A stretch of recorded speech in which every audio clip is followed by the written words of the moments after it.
মদিনার সবচাইতে গরিব সাহাবী বেলাল রাদিয়াল্লাহু তাআলা আনহু লজ্জাস্থান ঢাকার জন্য শুধু একটা জামা ছিল, গায়ে দেওয়ার মতো কোনো জামা নাই।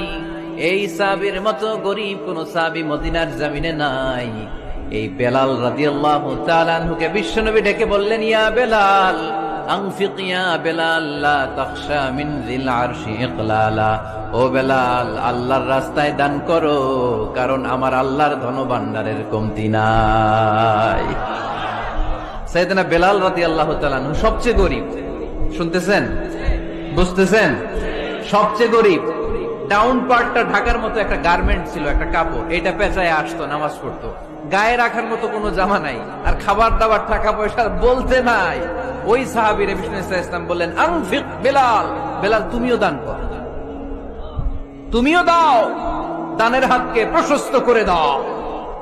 আনফিক ইবনা আদম উনফিক আলাইক, হে বনি আদম দাও, দিলে আমি তোমারে দেব। যারা দান করে বেশি তাদেরকে দেয় কে? দিলেই আসবে, না দিলে আসে না। আপনি দেন, দেখবেন আসতে শুরু করছে। এটাই সিস্টেম। দিলে কমে না, না দিলে